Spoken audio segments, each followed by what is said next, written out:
Police are searching for answers after discovering human remains outside a Toronto butcher shop. Rescuers search for survivors after the weekend's 7.8 magnitude earthquake. Today, you proved once again there's no place like home.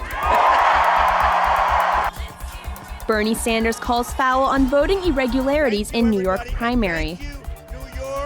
Hundreds gather at Yonge Dundas Square to celebrate cannabis culture. Great, how are you? Good. All your tables you brought. Hi, and welcome to Humber News. I'm Kelsey Coles, coming to you from our newsroom here at Humber College North Campus.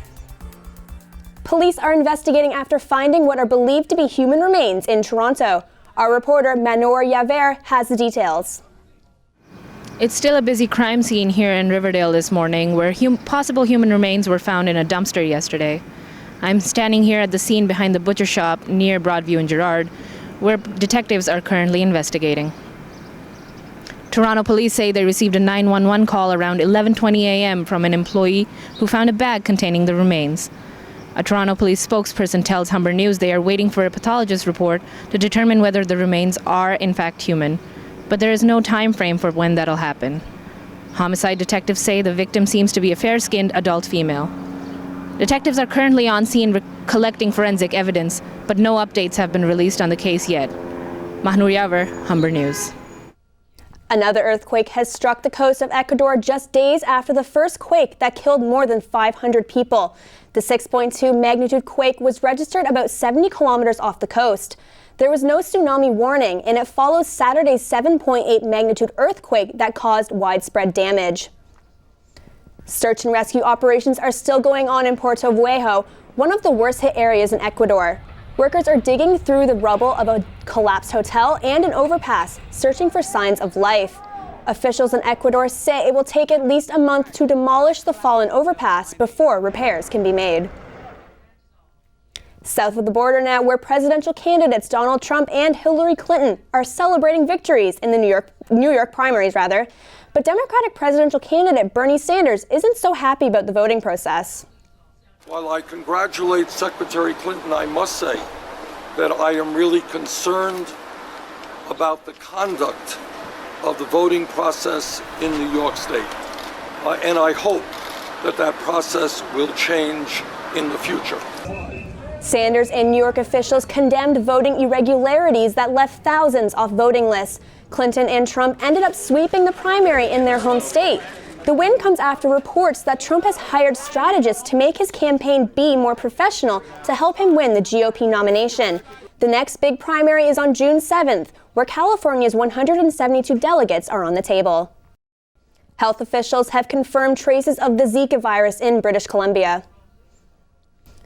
7 people tested positive for the virus in the province, 5 women, 2 of whom are pregnant.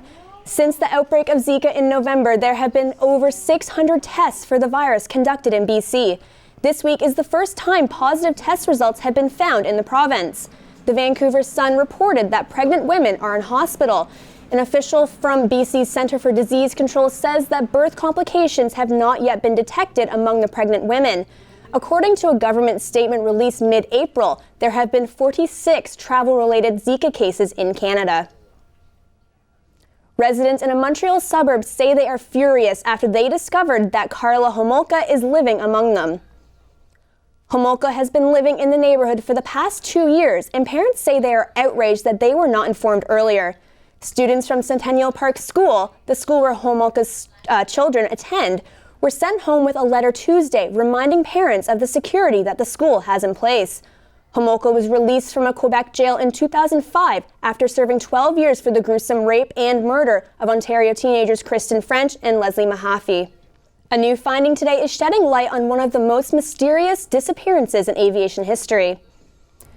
Debris found on beaches in Mozambique is now confirmed as part of missing Malaysia Airlines Flight 370.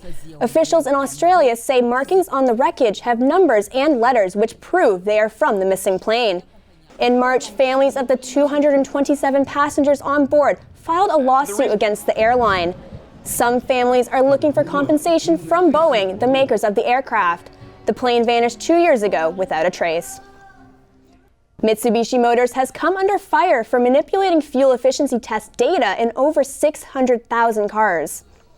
The manipulated results were on 4 mini car models, 2 of which were manufactured for Nissan. The president of Mitsubishi Motors says an investigation revealed tests conducted for fuel efficiency were tampered with for better scores. An investigative team is now looking into vehicles made for overseas. Mitsubishi joins the ranks of Kia, Ford, and Hyundai as car makers who have mishandled test results.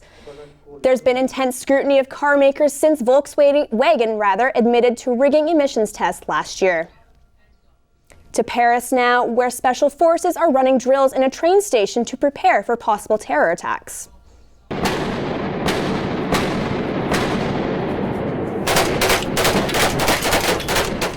Three branches of special forces carried out an operation early this morning at the Montparnasse station. It comes a day after the Internal Minister announced that all branches of the French police should be working together to protect public transportation. Authorities have maintained the highest level of terror alert in the capital since the Paris attacks in November and the recent bombing in Brussels. President Barack Obama is in Saudi Arabia to meet with Saudi King Salman. He's there as part of the Gulf Cooperation Council Summit. It comes against the backdrop of U.S. relations with Saudis. The White House says it'll focus on regional stability and counterterrorism. Canada will legalize marijuana by 2017. Health Minister Jane Philpott made the announcement today at the UN General Assembly. She says that the legislation will help keep marijuana out of the hands of children and money out of the pockets of criminals. Philpott and Bill Blair, Canada's point man on legalization, are in New York to attend meetings that are reviewing the UN's policy on drugs. The minister recognized that other countries may take a different approach, but says she hopes a common drug policy can be agreed on. No specific details were released on the legislation.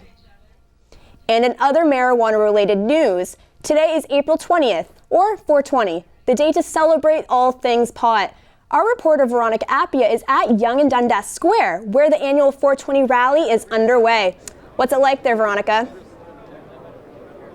Well, I'm here at Yonge Dundas Square, where the annual 420 pot rally is underway. People are filling the square, the air is filled with smoke, and there's many booths selling marijuana paraphernalia. I'm here with Brandon today. So what brings you to the pot rally today, Brandon? Just here to have a good time, smoke some of that kush, and just enjoy the day. It's a nice day. Is this your first time at the rally? No, not my first time, no. And if the government does legalize marijuana, how do you think the rally will change in the future? It's free everywhere. Like, everybody's gonna be smoking kush everywhere. It's gonna be amazing. It's gonna be amazing. Thank you. All right. There's more of a celebratory feel here at Yonge Dundas Square today, as the Liberal government has expressed their support of the legalization of marijuana. Just this morning, Health Minister Jane Philpott announced they will be releasing legislation on the regulation of marijuana in spring 2017. Now back to you in the newsroom, Kelsey. Thanks, Veronica. Eglinton Avenue has reopened and work resumed at most demolition sites along future Eglinton Crosstown LRT project. Monday afternoon, a building facade and construction scaffolding on the former House of Chan restaurant collapsed during construction of the LRT. 7 people were sent to hospital, 3 with serious injuries.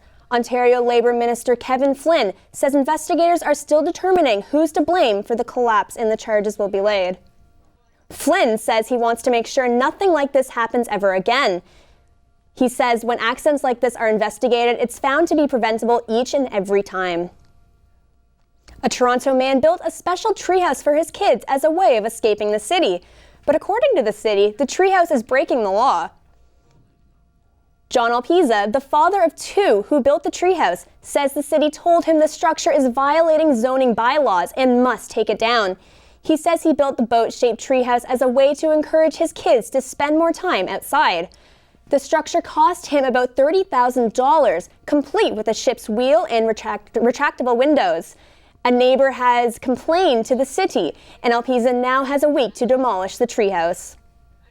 And now we blast off to take a peek at what auroras look like from outer space. #AstronautLife. NASA has released this stunning footage. The video was shot from the International Space Station in 4K, And it was put out to promote the launch of NASA's new television service, NASA TV UHD. Auroras are formed by atomic particles merging with Earth's magnetic field. You can see a type of natural phenomenon from solid ground, albeit a rare sight, but nothing beats this cosmic view.